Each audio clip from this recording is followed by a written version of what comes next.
Sini. Bismillahirrahmanirrahim. Assalamualaikum warahmatullahi wabarakatuh.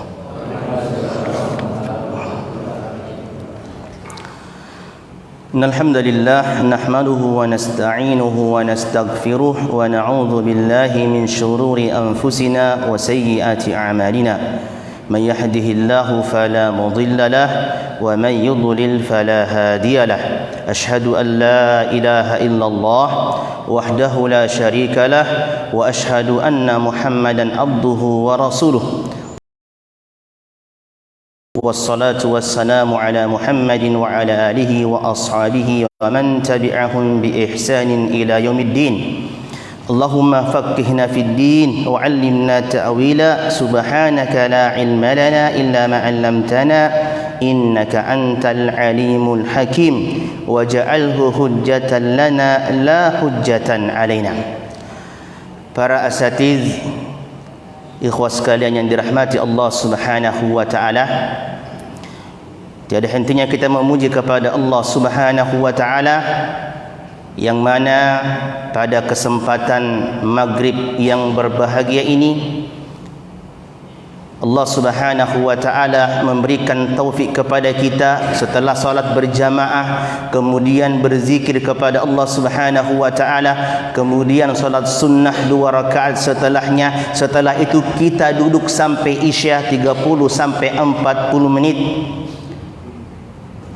untuk mengulang-ulang kembali pelajaran kita, yang mana telah kita ketahui bersama bahwasanya menuntut ilmu adalah salah satu kewajiban seorang muslim dan juga begitu banyak memiliki keutamaan. Dan sudah berulang kali para asatidz telah menyampaikan keutamaan menuntut ilmu agama Allah Subhanahu wa taala, yang mana kaum muslimin rahimakumullah, seandainya ada perkara yang lebih utama, lebih bernilai di sisi Allah Subhanahu wa taala selain ilmu, maka itulah yang Allah perintahkan kepada Nabi sallallahu alaihi wasallam untuk meminta tambahan. Akan tetapi Allah Subhanahu wa taala perintahkan kepada Nabi sallallahu alaihi wasallam meminta tambahan ilmu. Demikian pula dalam Sahih Bukhari, Imam Bukhari menuliskan satu bab, babul khuruji fi talabil ilmi. Ya, kata Imam Bukhari rahimahullahu taala, bab keluar untuk menuntut ilmu. Karena ikhwani fillah hafizakumullah, menuntut ilmu ini banyak, apalagi zaman sekarang, banyak sarananya, banyak wasailnya. Kita dengarkan, ya, kita buka MP3, kita buka YouTube, itu di antara sarana. Akan tetapi, ya, di antara sarana yang paling kuat adalah keluar dari rumah kita dan duduk di majlis ilmu. Imam Bukhari rahimahullahu taala melanjutkan dalam judul bab tersebut, Rahala Jabir bin Abdullah masirata syahrin ila Abdullah bin Unais fi hadithin wahid. Imam Bukhari mengatakan sahabat Jabir bin Abdullah keluar meninggalkan Madinah bersafar, yang mana safar tersebut memerlukan waktu 1 bulan untuk menemui sahabat yang lain, yaitu Abdullah bin Unais radhiyallahu anhu fi hadithin wahid, untuk mendengarkan satu hadis saja. Ya, dan insyaallah pada kesempatan ini kita akan membacakan satu hadis dari Rasulullah sallallahu alaihi wasallam dan menjelaskan secara ringkas. Ya, semoga dengan itu Allah Subhanahu wa taala menjadikan kita umat Rasulullah SAW yang semakin cinta kepada sunnahnya dan semakin tamak untuk mengamalkannya.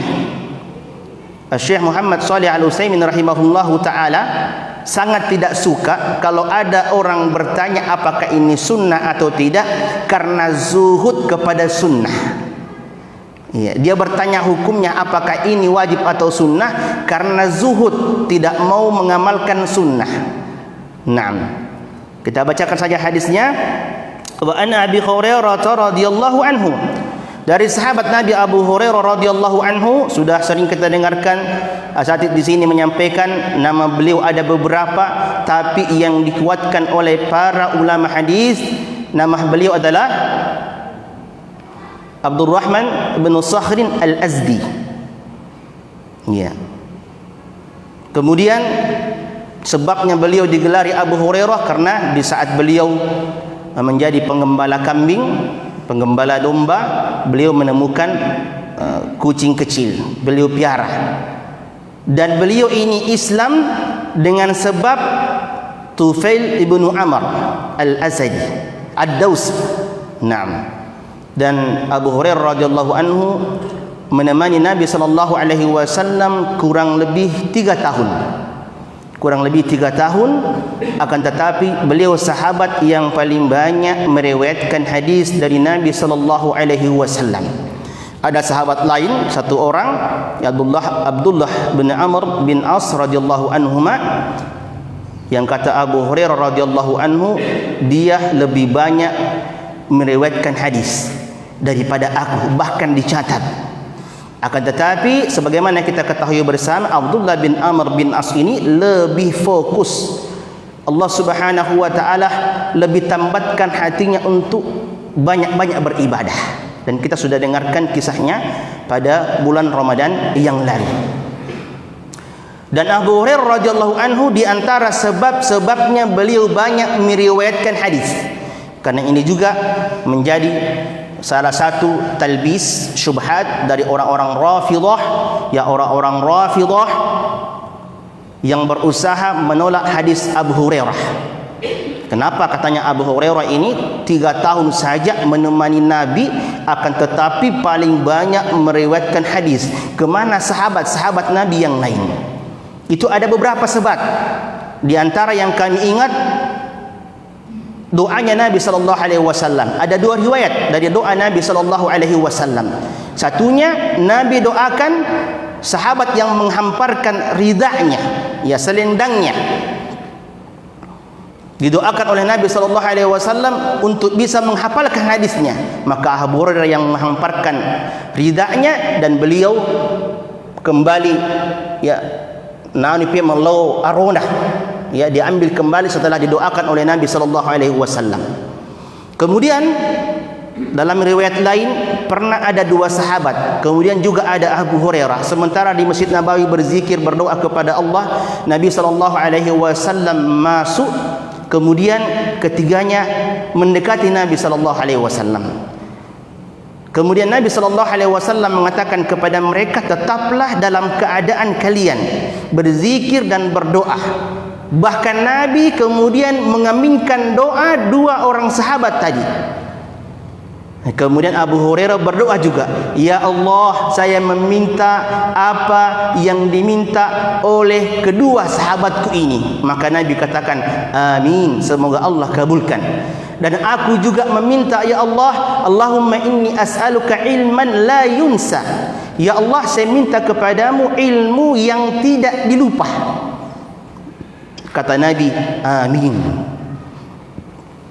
2 sahabat tadi nyeletuk, ya Rasulullah, ya kami juga minta ilmu yang tidak dilupa.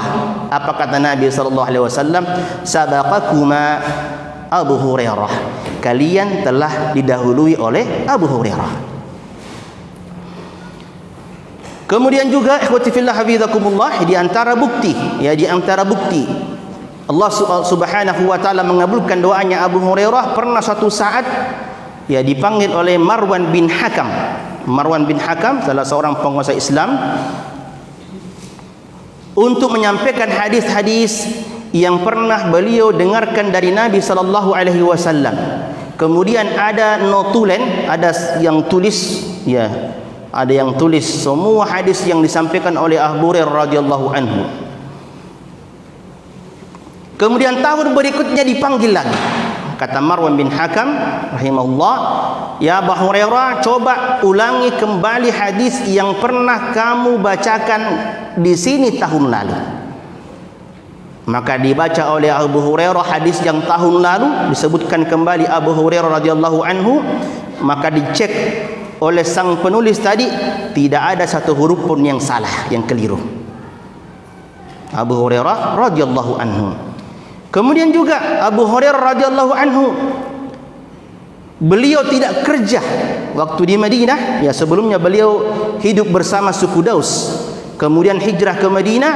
Betul-betul di Madinah beliau tidak punya keluarga. Ya, waktu Nabi SAW masih hidup, beliau belum berkeluarga dan memilih tidak berkeluarga. Beliau memilih tinggal di Masjid Nabawi, menjadi salah satu ashabus suffah. Dan itu berubah-ubah jumlahnya dari waktu ke waktu. Yang sudah nikah dia tinggalkan nih, ya, menjadi ashabus suffah. Dan beliau menemani Nabi sallallahu alaihi wasallam. Kalau pergi bersafar, pergi berjalan, dia temani Nabi sallallahu alaihi wasallam. Turin nasi bangi Nabi Muhammad sallallahu alaihi wasallam. Aga gini tanah pigok Nabi tak na curtawi. Kendra lo Nabi tak lo salih bola na curi. Dia ikuti Nabi sallallahu alaihi wasallam. Kemudian juga ikhwati fillah hafizakumullah, Abu Hurairah radhiyallahu anhu tidak hanya meriwayatkan hadis dari Nabi sallallahu alaihi wasallam langsung, akan tetapi juga mendengarkan atau mengambil hadis-hadis dari sahabat-sahabat yang lain. Nah, ini juga yang biasa dijadikan alasan oleh Rafidhah. Ya, bagi orang-orang Rafidhah yang tidak senang kepada sahabat-sahabat Nabi sallallahu alaihi wasallam, katanya Abu Hurairah itu mudallis. Apa itu mudallis dalam ilmu hadis? Dia dengarkan hadis dari orang lain, ya. Dia dengarkan hadis dari orang lain, umpamanya Ustaz Abu Salsa, dia dengarkan dari hadis dari Ustaz Sarifuddin Nabi. Ya, umpamanya, ya. Dia dengarkan perkataan, ya, tapi dia tidak sebutkan dari mana dia dengar hadis tersebut. Langsung kepada sumbernya tanpa menyebutkan orang yang mengantarainya mendengarkan perkataan tersebut. Termasuk dalam hadis Nabi sallallahu alaihi wasallam, ada orang yang biasa riwayatkan hadis yang dia tidak sebutkan dari mana dia dengarkan hadis tersebut. Jadi, ya, mudah. Maka orang Rafidah mengatakan Abu Hurairah itu mudallis. Kenapa mudallis? Dia dengarkan banyak hadis dari sahabat Nabi yang lain, tapi dia tidak sebutkan dari sahabat mana dia dengarkan hadis itu. Ini katanya mudallis. Maka kita katakan semua sahabat Nabi sallallahu alaihi wasallam itu adalah adil. Semua diterima hadisnya walaupun tidak disebutkan namanya. Lain halnya setelah masa Nabi sallallahu alaihi wasallam, setiap orang yang mendengarkan hadis mesti dia sampaikan, saya dengarkan dari fulan. Diteliti, oh si fulan ini satu zaman dengan dia, memang dia pernah berguru ke fulan tersebut. Itu. Dan banyak kisah, ya, banyak kisah-kisahnya Abu Hurairah radhiyallahu anhu ini. Ya, di antaranya, ya, pernah satu ketika kata beliau mengisahkan, saya lapar. Kata Abu Hurairah, lapar kak. Melihat salat dah ikasi. Akhirnya, ya, Abu Bakar datang. Dia hampir Abu Bakar. Dia tanya satu ayat. Apa maksudnya ayat ini? Akatane ro Abu Hurairah nareko makutane yuk biilo bulana manre. Ya, na jawab to di pakutanana yuk bitoni lo manre. Maranu Abu Hurairah jadi lolang to ni pat bisangang loloto ni dingin nalisaki watana nasabak mali wasallat dai. Lapar sekali. Tapi setelah Abu Bakar menjawab pertanyaan Abu Hurairah, tidak dipanggil ke dong. Tidak dipanggil ki. Iya, waduh, lapar sekali kak. Lewat lagi Umar, nada hampir lagi Umar. Dia tanya lagi masalah satu ayat. Marnu piup dikasih lo bulana. Maka dia matu kupur dan jawab pertanyaanku, atau nuk biga matu lo bulana maka do kopi boleh ujawab pi upan retono matu deto na yuk bi. Iya. Terakhir kata Abu Hurairah, jaa Abul Qasim. Datang Rasulullah sallallahu alaihi wasallam, kemudian saya bertanya kepada Rasulullah sallallahu alaihi wasallam. Maka Nabi sallallahu alaihi wasallam tersenyum. Ya, dipanggil Abu Hurairah masuk ke salah satu, saya lupa ke kamar siapa waktu itu. Yang jelas di dalam bilik tersebut Nabi sallallahu alaihi wasallam menemukan semangkuk susu. Ya, semangkuk susu. Beliau bertanya kepada istrinya, "Ini susu dari mana?" Ya. Dijawab, "Dari fulan, hadiah." Karena kalau sedekah haram dimakan, dikonsumsi oleh Nabi sallallahu alaihi wasallam. Kalau dia hadiah, maka beliau akan konsumsi. Kalau dia sedekah, langsung dikirim ke ashabus suffah, di samping kamar beliau, untuk dikonsumsi oleh ashabus suffah. Oh, ternyata hadiah. Maka kata Nabi sallallahu alaihi wasallam kepada Abu Hurairah, "Ya Abu Hurairah, panggil semua teman-temanmu ke sini, panggil ashabus suffah." Abu Hurairah berpikir, wah, tidak cukup ini, satu mangkok susu, saya saja ini sudah lapar, tidak cukup untuk saya. Dalam hatinya. Tapi karena ini perintah Rasulullah sallallahu alaihi wasallam, ya, maka Abu Hurairah memanggil ashabus suffah semuanya. Itu puluhan jumlahnya waktu itu. Ya, saya lupa berapa puluhannya. Tidak tahu 10 atau 20, yang jelas puluhan. Dan tidak cukup semangkuk susu tersebut. Naam. Dipanggil, dan Abu Hurairah karena beliau yang melayani, beliau paling terakhir makan. Nah, seperti tadi Ustaz Dirham tadi. Oh, ada Ustaz Dirham ya. Nah, paling terakhir tadi makan Ustaz Dirham, hafizahullah taala. Iya. Akhirnya Abu Hurairah dia kasih minum satu kenyang. Dikembalikan oleh sahabat tadi kepada Abu Hurairah, Abu Hurairah kasih lagi yang satunya. Sampai semuanya puas. Sampai Nabi sallallahu alaihi wasallam tersenyum, kemudian kata Rasulullah sallallahu alaihi wasallam, "Minum ya Abu Hurairah."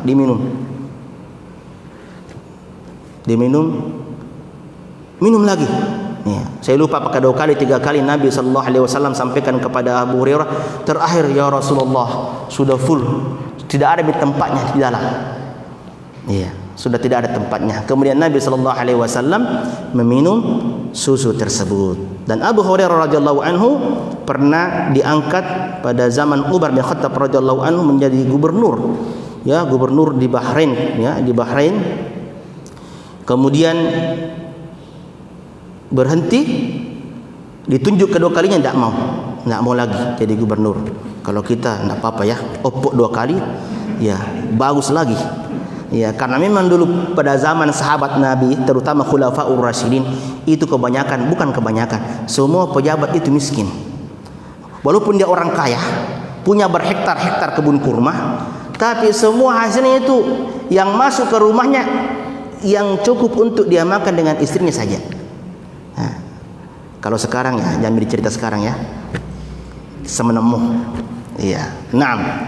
Yaitu sepenggal kisah Abu Hurairah radhiyallahu anhu saya sampaikan kepada ikhwah sekalian dengan harapan semoga kita bertambah cinta kita kepada sahabat Nabi sallallahu alaihi wasallam sehingga kita termasuk al-mar'u ma'a man ahab, seseorang itu bersama dengan yang dicintainya. Ya, semoga kita dipertemukan oleh Allah Subhanahu wa taala dengan Abu Hurairah radhiyallahu anhu walaupun kita malas menghafal hadis. Ya, minimal kita cinta. Ya, minimal kita cinta. Dan ingat, ikhwati fillah hafizakumullah. Kata Nabi sallallahu alaihi wasallam, "Man salaka tariqan yaltamisu fihi ilman." Kata Syekh Saleh Ibn Abdullah Al-Utsaimin hafizahullahu taala, ya, yaltamis, ya, cara paling rendah menuntut ilmu di sini disebutkan oleh Nabi sallallahu alaihi wasallam.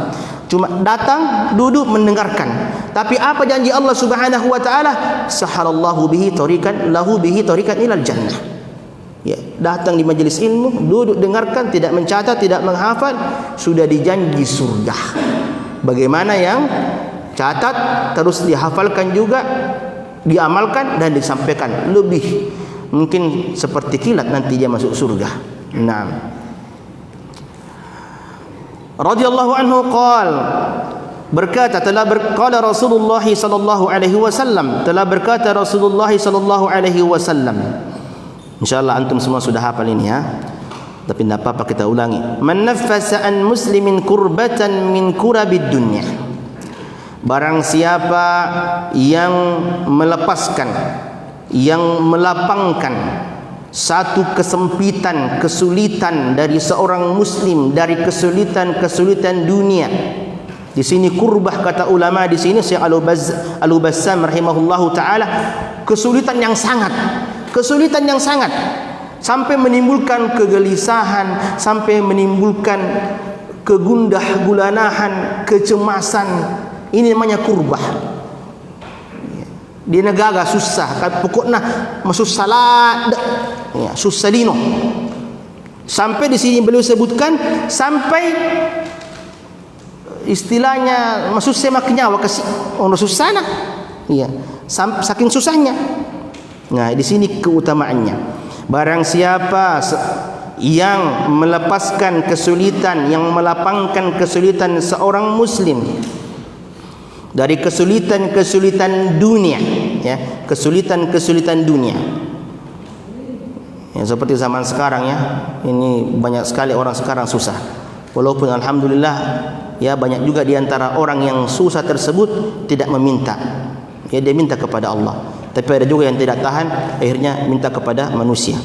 Nah, ini kesempatan sebenarnya. Ya. Naffasallahu anhu kurbatan min kurabi yaumil qiyamah. Maka Allah akan hilangkan, akan lapangkan, melepaskan dia dari kesulitan, kesempitan di hari kiamat. Nanti ada penjelasannya di bawah. Ini baru artinya. Ini baru artinya ya. Dilepaskan dari kesulitan di hari kiamat. Wa ma yassara ala mu'sirin, barang siapa yang memudahkan orang yang kesulitan, yang kesusahan, yassarallahu alaihi fid dunya wal akhirah, maka Allah akan memudahkan baginya di dunia dan akhirat. Wa man satara ala musliman, barang siapa yang menutup aib seorang muslim, satarahullahu fid dunya wal akhirah, maka Allah akan menutup aibnya di dunia dan akhirat. Wallahu fi aunil 'abdi ma kana al-'abdu fi auni akhihi. Dan Allah Subhanahu wa taala senantiasa menolong hambanya selama hambanya menolong saudaranya. Imam Ibnu Hajar Al-Asqalani rahimahullahu taala mencukupkan di sini, walaupun masih ada sambungannya, man salaka tariqan yaltamisu fihi ilman. Di sini beliau cukupkan di sini, akhrajahu Muslim. Beberapa yang bisa dipetik dari hadis tersebut, yang pertama, qala Ibnu Daqiq al-Eid, hadza hadisun 'azimun jami'un li anwa'in minal 'ulumi wal qawa'idi wal adabi. Kata Ibnu Daqiq al-Eid, salah seorang ulama yang menuliskan penjelasan hadis arba'in, dan hadis ini ya, hadis yang sangat agung, yang mengumpulkan semua jenis-jenis dari ilmu-ilmu dan kaedah-kaedah adab, ya, dan adab. Wa hadhihi al-qit'atu allati ma'ana fiha arba'u faqaratin karimatin. Dan di dalam hadis ini ada 4 perkara yang mulia. Ada 4 perkara yang mulia. Ya, diperhatikan ini. Nanti kita adakan kuis berhadiah. Nah, al-ula man naffasa an muslimin kurbatan. Yang pertama, barang siapa yang melepaskan kesempitan seorang muslim. Ibnu Rajab rahimahullahu taala mengatakan, al-kurbatu hiya shiddatul 'azimatu allati tuqa'u sahibuha fil kurabi. Jadi ini sudah tadi kami sampaikan juga, al-kurba itu sesuatu yang sangat berat, sangat keras, ya, suatu musibah yang besar yang menjadikan orang yang tertimpa perkara tersebut menjadi sangat susah, sangat sempit dadanya, ya. Wa tanfisiha ay yukhaffifa anhu minha, dan meluaskannya, melepaskan dari masalah tersebut, bagaimana seorang muslim yang lain memudahkan, meringankan, membantunya. Bi ay wadzaliki bi ay yazila anhu al-kurbah. Ya. Dibantu dengan cara bagaimana kesusahannya tersebut dihilangkan. Mungkin ada pengusaha, ya, saudara kita pengusaha pedagang tiba-tiba ditipu, nauzubillahi min zalik, ditipu, modalnya habis, susah dia. Ya. La qaddarallah, susah dia. Akhirnya pusing ni kasih pikir carane. Ya, itu termasuk membantu saudara kita yang mengalami kesulitan, ya, kesempitan yang sangat, yang parah. Fatafarraja anhu kurbatahu, akhirnya dia terlepas dari kesempitan tersebut. Wa yazulu hammuhu wa ghammuhu, akhirnya dengan dibantu terlepas dari kesempitan tersebut, akhirnya kegelesihannya, kesusahannya hilang. Wa tafrijul kurbati babuhu wasi, dan menghilangkan kesempitan seseorang itu luas, ya, luas, mega, ya. Termasuk tu mali wasallak dah kasih bantu lebih bini tu mali wasallak dah tu dia gagap pakaian na tu masusah, ya. Fa innahu yashmulu kulla ma yalzamuhu wa yanzilu bil abdi min dha'ikatin, ya. Jadi melepaskan seorang mukmin dari kesusahan itu, dari kesulitan, kesempitan itu luas. Ya, pokoknya ibantu ni ada kuang kesebatan masusah, ibantu masusah, termasuk masusah modala, masusah pakkalinuanna ibantu yalliwi dan kangenna, ya, ibantu modalakna, termasuk itu. Ya. Qala An-Nawawi rahimahullahu taala fihi dalilun ala istihbabir ridha. Di dalam hadis tersebut ada dalil disukainya, disunnahkannya menggembirakan orang mukmin, menjadikan orang mukmin ridho. Ya, kalau diartikan di sini menggembirakan. Wa faqul asir, melepaskan tawanan. Ini pada zaman perang. Kalau memang tawanannya tidak perlu ditawannya, dilepaskan. Wa dhamanu 'alal mu'siri, menjamin, membantu orang yang lagi kesusahan.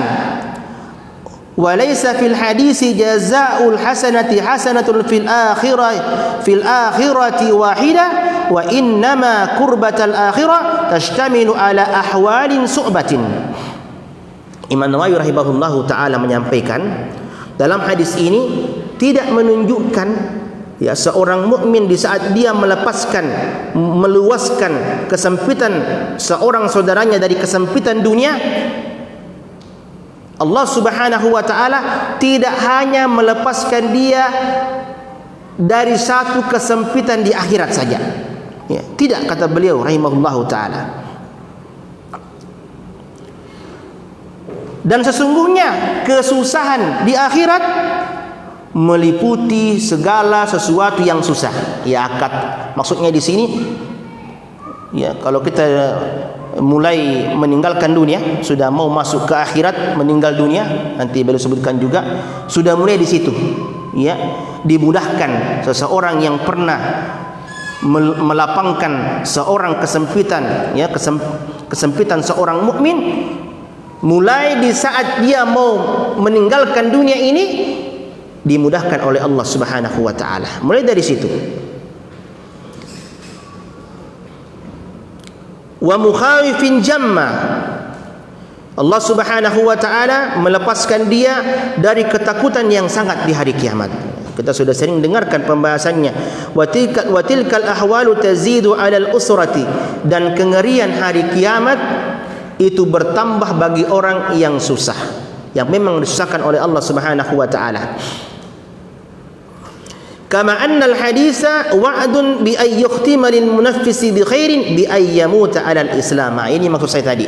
Jadi ikhwati fillah hafizakumullah, Allah Subhanahu wa taala meluaskan, melapangkan kesempitan seseorang yang suka, atau bahkan dia pernah melapangkan satu kesulitan saudaranya, kesulitan akhirat, di antaranya, ya, Allah Subhanahu wa taala menjanjikan dalam hadis ini ditutup, ya, diakhiri dengan kebaikan. Bi ayyamuta 'alal Islam, di antara kesulitan yang Allah Subhanahu wa taala lepaskan dari seorang mukmin yang pernah melapangkan kesempitan saudaranya, dimatikan dalam keadaan Islam. Fa huwa wa'dun bi thawabil akhirah, dan ini termasuk janji, ya, ganjaran akhirat. Karena di saat orang sudah meninggalkan dunia, dia sudah memasuki perjalanan akhirat, terminal pertama yaitu alam barzakh. Fa bihadzal wa'd falyazikul mu'minun, maka dengan janji ini seorang mukmin mesti yakin dan percaya. Nah, ini kesimpulannya dari poin yang pertama ini. Begitu besarnya pahala seseorang yang meluaskan kesempitan, yang melepaskan saudara muslim dari satu kesempitan, besar pahalanya. Ya, ini janji dari Allah Subhanahu wa taala. Sekarang alhamdulillah, ya, sudah banyak para orang-orang yang diberikan harta oleh Allah Subhanahu wa taala, membangun itu amal jariah, membangun masjid, membangun sekolah. Tapi masih perlu lagi ditingkatkan. Ya, termasuk di sini membantu saudaranya yang sedang kesempitan. Ya. As-saniyah, yang kedua. Ya, sebelum saya lupa, termasuk orang kesempitan itu kalau dia jual mie, dia punya aset-aset, ya, itu orang kesempitan juga. Dia bukan pedagang tanah, dia bukan pedagang bangunan, tapi dia mau jual-jual. Nah, itu bukan pedagang emas, tapi dia jual-jual emasnya. Naam.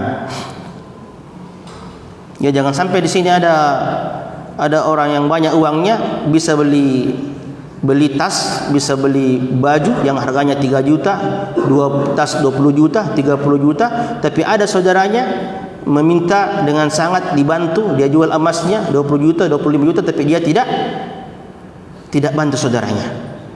Ya. Dia sudah melepaskan keutamaan yang besar. Ya. Dia sudah melepaskan keutamaan yang besar. Mampu beli tas, ya, tas 40 juta, 50 juta. Tapi ada saudaranya yang sebelumnya minta tolong dibeli, ya, emasnya 25 juta, 30 juta karena sangat perlu, tapi dia tidak beli. Dia tidak berdosa, akan tetapi dia telah terlepas dari keutamaan yang sangat besar. Naam. Ats-tsaniyatu, yang kedua, mayassara ala mu'sirin yassarallahu alaihi fid dunya wal akhirah. Yang kedua, barang siapa yang memudahkan orang yang sedang kesulitan, maka Allah memudahkannya di dunia dan di akhirat. Ini terkhusus masalah hutang piutang. Kalau yang tadi itu umum, kalau yang ini lebih terkhusus pada masalah hutang piutang. Qala ta'ala, wa in kana dhu usratin fanadhiratun ila maisarah wa an tasaddaqu khairul lakum in kuntum ta'lamun. Maka apabila orang yang mempunyai hutang itu dalam kesulitan, maka berikan kemudahan, ditangguhkan. Ada orang meminjam kepada kita, kemudian dia dalam kesusahan juga, minta tolong ditangguhkan. Nah, ini termasuk dalam hadis ini, ditangguhkan hutangnya. Fanadhiratun ila maisarah wa an tasaddaqu khairul lakum. Tetapi ya, kalau kalian, maka ada pakuan roh, ya, pakuan roh, ya, 10 itu juta taruh di mereka, ya, khairul lakum, ya, lebih baik bagi kalian. Kata Allah Subhanahu wa taala, in kuntum ta'lamun, seandainya kalian mengetahuinya. Tapi ada juga orang, ya, di sini tidak ada. Ada juga mampu dia bayar hutangnya, belahan beli HP yang harganya mahal, ya, pergi berlibur, tapi ada hutangnya sudah bertahun-tahun tidak dibayar. Ya, kata Nabi sallallahu alaihi wasallam, matlul ghani zalim. Seorang yang mampu membayar hutangnya tapi dia tangguhkan, dia mampu bayar tapi dia tangguhkan, itu suatu kezaliman. Zalim itu. Ya, dan tergantung niatnya di saat dia meminjam. Karena ada juga orang yang dia meminjam memang sudah berniat dalam hatinya untuk menipu. Dan ini ya pedagang-pedagang biasa sering alami ya. Termasuk kami pedagang hotel ya kadang-kadang mengalami seperti ini. Ya. Tapi jangan bisa cerita nanti dikira lagi curhat.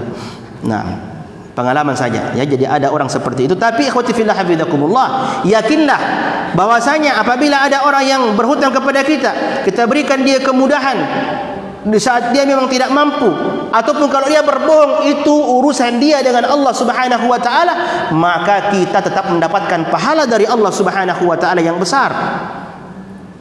Naam.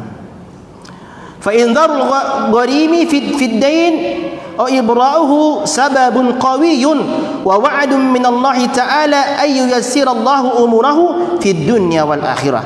Kata Syekh Al-Bassam rahimahullahu taala, menunda orang yang pembayaran orang yang berhutang karena dia susah atau dia minta, au ibra'uhu sababun qawiyyun, atau dilepaskan sekalian, jangan dibayar, enggak apa-apa ji.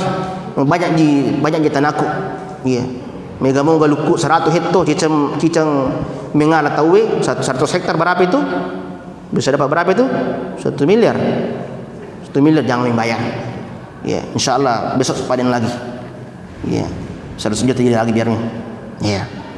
Qawiyun, sebab yang kuat kata beliau, dan janji dari Allah Subhanahu wa taala bagi hambanya tersebut, Allah mudahkan urusannya di dunia dan akhirat. Janji dari Allah Subhanahu wa taala.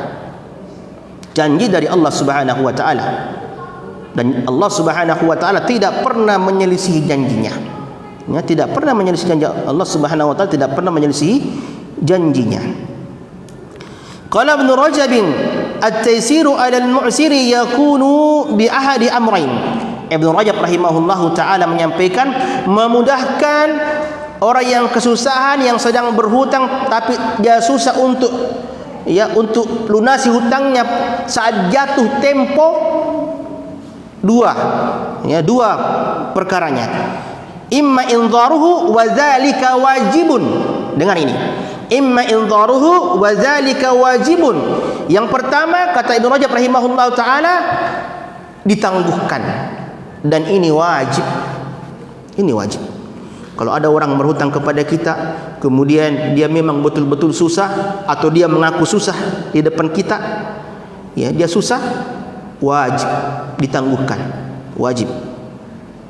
Wa imma bil wad'i anhu aw bi'ita'ihi ma yazulu bihi i'saruhu wa kilahuma fihi fadlun, atau dilunaskan saja, ya, atau malahan lagi diberikan bantuan untuk menghilangkan dirinya dari kesusahan, dan keduanya memiliki keutamaan. Wa ja'a fi sahihain min hadits Abi Hurairah 'an Nabi sallallahu alaihi wasallam qala kana tajirun yadinu an-nas fa idza ra'a mu'siran qala li sibyanihi tajawazu anhu la'alla Allah ay yatajawaza 'anna fatajawaza Allahu anhum. Jadi Abu Hurairah radhiyallahu mengatakan dari Nabi sallallahu alaihi wasallam, Nabi sallallahu alaihi wasallam telah bersabda, Nabi kisahkan, kata Nabi sallallahu alaihi wasallam, ada seorang pedagang. Ya, siapa pedagang di sini? Pedagang jangan tidur ya. Ya. Karena tajir, dulu ada pedagang, kata Nabi sallallahu alaihi wasallam, yang suka memberikan pinjaman kepada orang. Kayaknya ini pedagang kebutuhan pokok, dia suka memberikan pinjaman kepada orang. Dan apabila dia melihat orang yang kesusahan, dia sampaikan kepada asistennya di sibyanihi, ya, biarkan saja, ya, biar melunas, tidak apa-apa ji. Ya. Apa alasannya ini tajir, ini pedagang ini, apa harapannya? La Allah, semoga Allah Subhanahu wa taala yatajawazu adna, semoga Allah juga mengampuni kita. Allah membiarkan kita. Ya, dan Allah Subhanahu wa taala, kata Nabi SAW, dengan sebab itu Allah ampunkan dosa-dosanya. Ya, subhanallah. As-salisatu, ya sudah isya ya. Yang ketiga,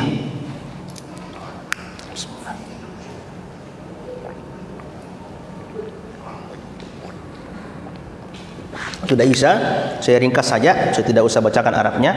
Ya. Yang ketiga, man satara ala muslimin satarallahu fid dunya wal akhirah. Barang siapa yang menutup aib seorang muslim, maka ditutup aibnya di dunia dan di akhirat. Ini ada dua golongan. Golongan yang pertama, yang memang mesti ditutup aibnya. Orang muslim secara umum yang kita tahu dia tidak suka berbuat jahat. Ya, dia suka ke masjid, ya, rajin salat berjamaah, apalagi kalau rajin bersedekah. Paling minimal kita tidak pernah dengarkan dia berbuat jahat. Wajib kita tutupi aibnya. Kalau kita ada aibnya kelihatan satu, ya, jangan dibuka ke khalayak, tidak boleh. Apalagi yang memiliki kedudukan di tengah manusia, tidak boleh diumbar aibnya. Ya, dosa besar itu ya, dosa besar. Golongan yang kedua, ya, orang yang memang jahat. Yang jahat ini memang di negara sirina, tidak ada memang malunya, ya, sudah tidak ada malunya. Ya.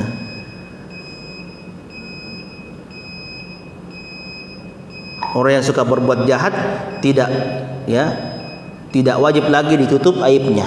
Apalagi dia berdosa dalam keadaan berbangga diri. Termasuk dalam ilmu hadis itu menyebutkan aib seorang perawi itu juga dibolehkan. Tapi dalam masalah perawi hadis ini, itu untuk ulama hadis. Jadi dua golongan secara garis besar. Orang yang pertama tadi memang dia tidak suka berbuat jahat, kemudian kita tahu kejahatannya, ya, ini kejahatannya pun kejahatan pribadi. Ya, kejahatan pribadi, tidak menzalimi orang. Tidak menzalimi orang. Ya, tidak menzalimi orang.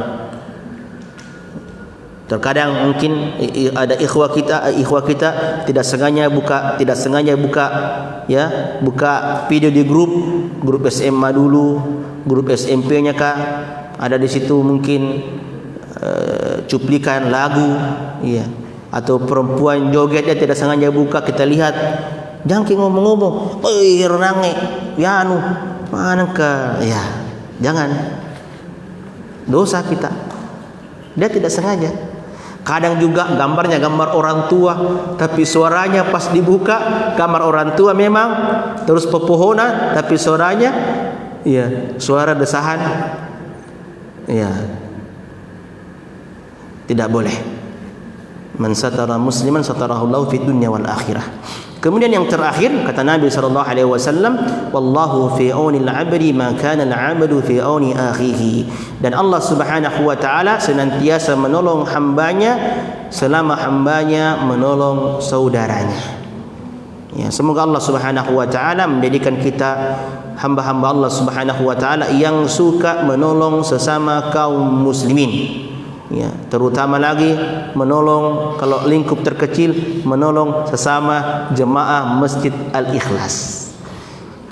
Demikian yang bisa kami sampaikan pada kesempatan yang berbahagia ini. Semoga Allah Subhanahu wa taala menerimanya sebagai salah satu pemberat, ya, timbangan kebaikan kita di akhirat nanti. Dan mohon maaf atas segala kekurangan dan kesalahan. Kuisnya karena waktu tidak mencukupi, nanti ditangguhkan pada kesempatan yang lain insyaallah taala. Subhanallah bihamdi, subhanakallah bihamdik, asyhadu an la ilaha illa anta, astaghfiruka wa atubu ilaik. Wa akhiru da'wana alhamdulillahi rabbil alamin.